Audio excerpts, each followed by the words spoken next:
नमस्कार दोस्तों, स्वागत है आपका। आशा है आप सब लोग स्वस्थ होंगे। आइए सुनते हैं आज की कथा कहानी। राजा बलि की कथा।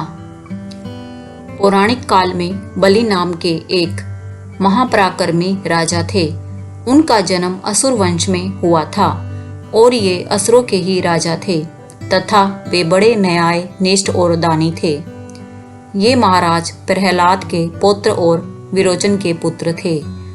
कठोर तपस्या के द्वारा इन्होंने पर्याप्त यश और राज्य प्राप्त किया था। इनके राज्य में सभी प्रजाजन सुखी और संतुष्ट थे। किसी को किसी बात का कष्ट नहीं था। उन दिनों सुशासन करना तो राजा का कर्तव्य था ही, परंतु इसके अतिरिक्त राजा का कुछ और भी कर्तव्य समझा जाता था और वह था राज्य विस्तार की आकांक्षा रखना। राज कर्तव्य का यह भी एक प्रधान अंग माना जाता था। कम से कम असुरों में यह अवश्य ही प्रचलित था। अपने अपार धन और जन बल से राजा बलि ने एक एक कर मर्त्य लोक के सब राज्यों पर अपना आधिपत्य विस्तार कर लिया था। 24 घंटों में कभी सूर्य अस्त नहीं होता था, ऐसा विस्तृत राज्य इनका था। साम्राज्य अधिकार के लिए इन्हें जितना यश मिला था, उतना ही यश इन्हें अपने महान दानों के लिए भी प्राप्त हुआ था।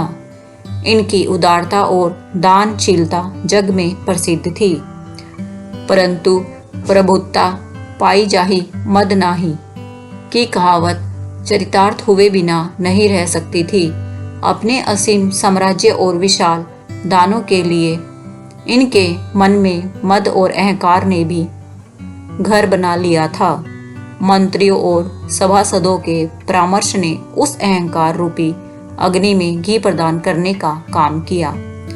अंत में राजा बलि स्वर्ग राज्य को भी हड़पने का सपना देखने लगे। वह समय भी आया। बलि ने अपने पशु बलिया राक्षसी बल से, सात्विक बल से संपन्न देवभूमि स्वर्ग को अपने अधीन कर लिया। अब तो बलि त्रिभुवन विजयी बन चुके थे। इधर उनके मन का अहंकार भी चरम मात्रा में पहुंचने लगा, परंतु अहंकारी स्वयं इस बात को नहीं समझता, अथवा यूं कहूं कि उसमें इस बात के समझने की योग्यता ही नहीं रहती। संसार का इतिहास इस बात का प्रमाण है कि राजा या राजशक्ति के अहंकार ने बड़े से बड़े सम्राट को भी नीचा देखने के लिए बाध्य किया है। महाराज बलि त्रिभुवन विजयी बनकर गर्व से चूर चूर हो रहे थे। उधर देवगण दैत्य शासनाधीन नहीं रहना चाहते थे। उनमें प्रबल असंतोष बढ़ रहा था। उन्होंने भगवान से प्रार्थना की कि वे बलि के इस बढ़े हुए गर्व को चूर चूर करें। भगवान ने उनकी प्रार्थना सुन ली। दैत्य दर्प दलन करने के लिए भगवान विष्णु कश्यप ऋषि के औरस और अदिति के गर्भ से वामन रूप में पृथ्वी पर अवतरित हुए। कुछ काल बाद दैत्यराज बलि ने अपनी विजय के उपलक्ष्य में एक महान यज्ञ के अनुष्ठान का आयोजन किया। बोने ब्राह्मण के रूप में भगवान भी वहां पहुंचे। सब ब्राह्मणों की तरह उस बोने ब्राह्मण का भी महाराजा बलि के दरबार में आदर सत्कार किया गया। सब लोगों को मुंह मांगी वस्तुएं दान में दे दी गई। पूर्ण मनोरथ होकर सब लोग अपने स्थान को जाने लगे। अब उस बोने ब्राह्मण की बारी आई। महाराजा बलि ने पूछा, कहिए ब्राह्मण देवता, आप क्या चाहते हैं? वामन बोला, महाराज आप तीनों लोकों के स्वामी, अधिपति और शासक हैं। आपके लिए कोई भी वस्तु असंभव नहीं है। तीनों लोक में आपके दान की बड़ाई की जाती है। आपके यश और ख्याति की बातें सुनकर मैं भी कुछ पाने की आशा से आया हूँ। महाराजा बलि, हा हा हा, यह तो मैं भी जानता हूँ।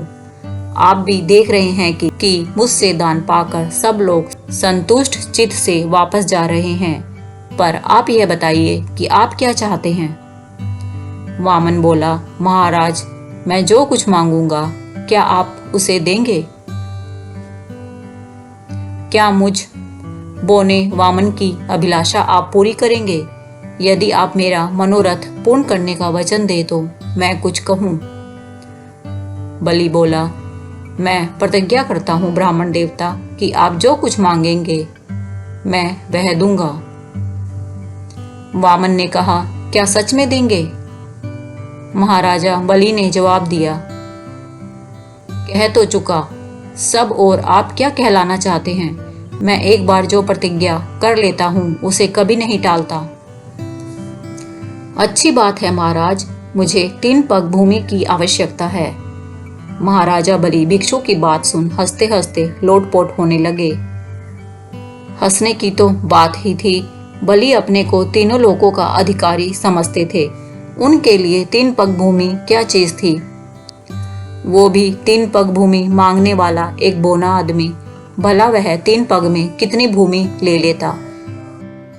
यही सोचकर महाराजा बलि अपने परिषदों सहित जोर जोर से पेट भर हंस लेने के बाद बोले, ब्राह्मण देवता, इसी के लिए आप इतनी प्रतिज्ञा कर रहे थे? जाइए, जहां आपकी इच्छा हो 3 पग भूमि नाप लीजिए। वह बोना ब्राह्मण कोई साधारण बोना थोड़े ही था। उसने एक पैर मृत्युलोक में रखकर दूसरा पैर एकदम स्वर्गलोक में रखा और फिर पूछा, कहिए महाराज, अब तीसरा पैर कहाँ रखूं? पल भर के लिए बलि उस अद्भुत वामन की लीला देखकर दंग रह गए। वे अपने मंत्रियों और अमात्यों की ओर देखने लगे। सबकी बुद्धि चकरा गई, सारा आडंबर चूर चूर हो गया, बल्कि कुछ भी समझ में नहीं आ रहा था कि तीसरा पग कहाँ रखने को कहें। परंतु अहंकार दूर होते ही उनका गर्व मस्तक अपने आप ही उस वामन के आगे झुक गया। बलि भी अपने वचन के सच्चे निकले। उन्होंने कहा, भगवान, तीसरा पग इस मस्तक पर रखिए। भगवान ने बलि के मस्तक पर पैर रखा और बलि को बाध्य होकर स्वर्ग और मत्स्य का राज्य छोड़कर पाताल में जाकर रहना पड़ा।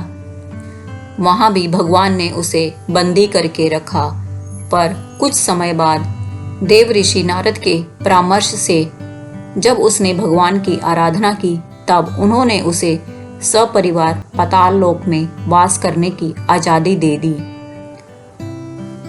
दोस्तों, आध्यात्मिक दृष्टि से देखने वालों का मानना है कि बलि बहुत बड़ा दानी था और उसे अपना महादानी होने का गर्व भी बहुत अधिक था। यही गर्व उसके पतन का कारण भी बना। परंतु भक्त कवियों ने भगवान की दया का परिचय देते हुए कहा है कि बलि वास्तव में भगवान का भक्त था और उसकी आंतरिक पुकार को सुनकर ही भगवान उसके द्वार पर भिक्षु के रूप में उपस्थित हुए थे। वे कहते हैं कि भगवान भक्ति के भूखे हैं। जो उनकी भक्ति करता है वे उस पर अवश्य ही कृपा करते हैं।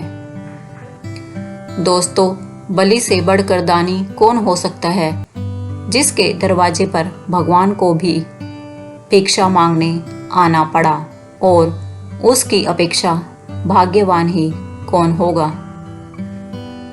जिसने भगवान के पवित्र चरणों के लिए अपना मस्तक बिछा दिया। दोस्तों, कमेंट करके बताएं आपको आज की कहानी कैसी लगी। यदि यह धार्मिक कथा कहानी आपको बहुत अच्छी लगी है तो इसको लाइक करें। दोस्तों, अगर आपने अभी तक यह चैनल सब्सक्राइब नहीं किया है तो इसे सब्सक्राइब करके मेरी YouTube फैमिली का सदस्य बन जाएं। धन्यवाद। जय सिया राम। ओम नमः शिवाय।